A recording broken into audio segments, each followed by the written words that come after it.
June 9th edition of The Question Blog Talk Radio Conversation. Today joined at this hour with Carla Barnhill. This is our final 10-minute segment. See how fast it goes?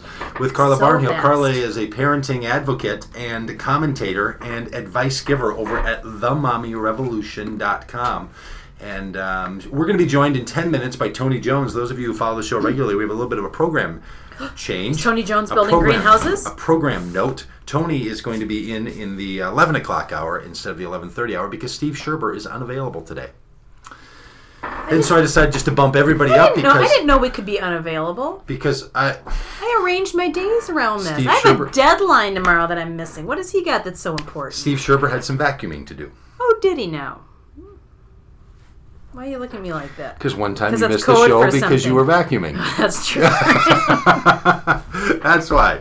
I don't have a very good memory, but it's long. Yeah, but I didn't intentionally miss the show. That was a mistake for which I was deeply apologetic, remember? You know, what we're learning about intentions is quite revealing. That most people's behavior, whether it's conscious or unconscious, is still intentional. Oh, interesting.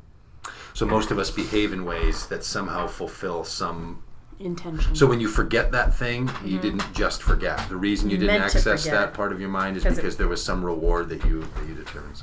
Yeah. But that's for another show. Right now, we'll let you say, I know you didn't mean to. I didn't mean to. No Steve Scherber. No Steve Scherber. I mean, locking yourself out of your house, that's one thing. Yes. Yes. What else has happened to me? I mean, honestly, sometimes it's like Jesus doesn't want me to be on your radio show. I think it's worse.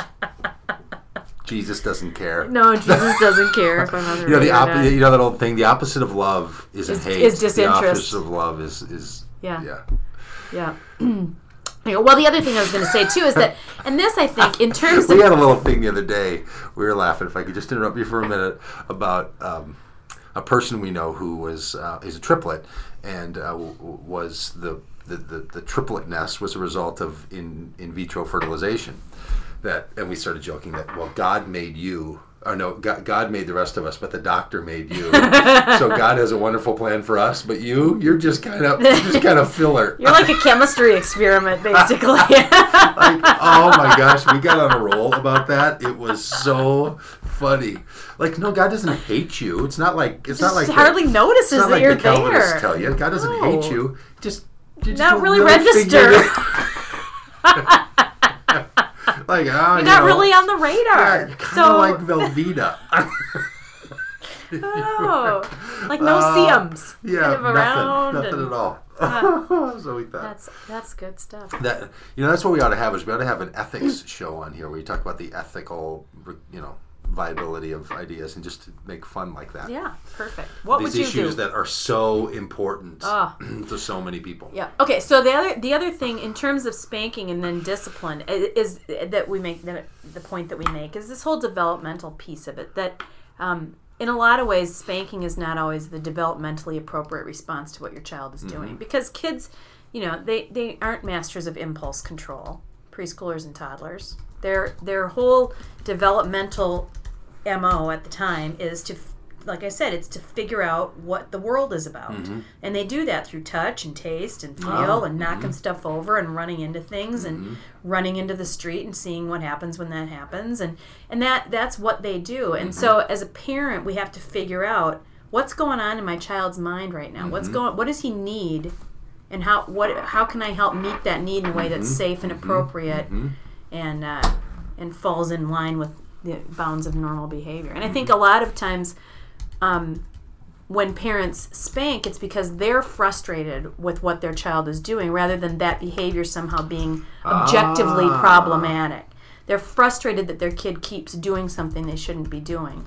Right. that maybe it's not just connected to I'm teaching them long-term issues. Right. And so in some ways I think as parents, and again, I want to be very careful here because I'm not trying to condemn parents who spank.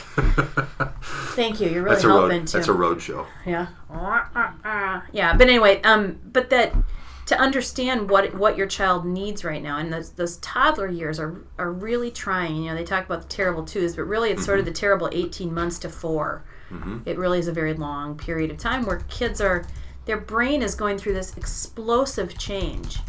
second only to puberty. Actually, I think it trumps puberty. A teenager and puberty and those toddler years are the two biggest times of brain development. And it's overwhelming, and the and toddlers and preschoolers kind of live in a constant state of frustration. And so if you think about how you feel when you're sort of irritable and frustrated and things aren't going the way you want them to go, that's how the kids live that way for a good couple of years. Wow. And at a point in life where they can't speak, they can't articulate things very well. You know what I mean? It's like, imagine... They're having to learn... Right. I don't know if you've seen the movie The Diving Bell and the Butterfly, where this guy has a full seizure and he can't do anything but think. I mean, it's like that. Where your body doesn't do what you want it to do, your mouth doesn't do it, nothing works right, and yet your brain is just busy.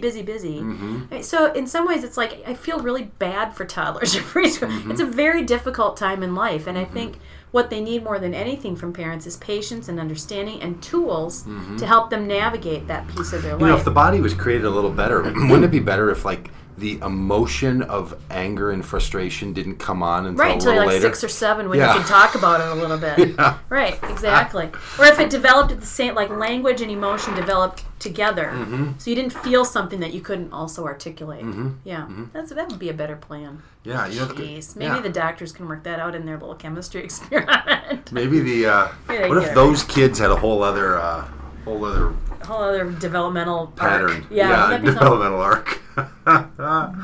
Well, what's coming up next on the Mommy Revolution? I have no idea. You don't know. How often do you guys put up new posts? Well, we try to do a couple a week, but I'm on a deadline. Karen's been doing a book proposal. You know, it's just one of these things that it squeezes into our lives, and we're really trying to not have it be that way. Like, we really believe in what we're doing and feel like when we have momentum, it really works well, but then life comes along. And yes. Well, I know I feel that way. That one of the reasons I've done this radio show in the summer now once a week and have guest hosts or do the show every day during the school year calendar is because it's the only way I would actually do it. Yeah. I would never have time to make an audio post. I would never find time to sit down and blog like that. It's just not important enough to me until you get into it. And I'm sure you find this too. Once you get into it on the show, like then you get going. Right, the spanking one, I was laying awake at night thinking about this poor little girl asking Jesus to make it stop, you know, and then I woke up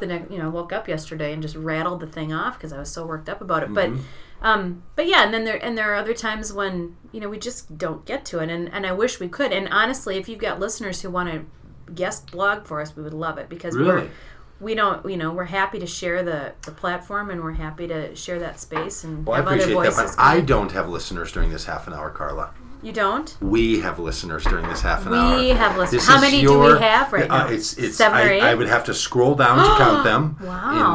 And these are just the people who've logged into the chat rooms to pay attention. So who knows who else is listening? I find that there are large numbers of people who just listen and never let us know they're here. They don't call into 646-929-1199.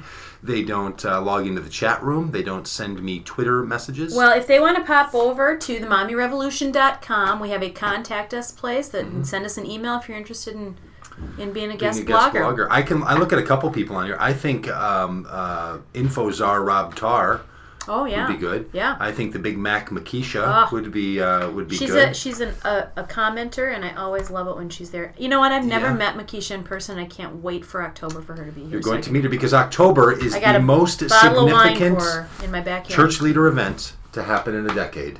Christianity 21 at Christianity21.com. Thank you, Carla. Glad to have you aboard. Happy to be here.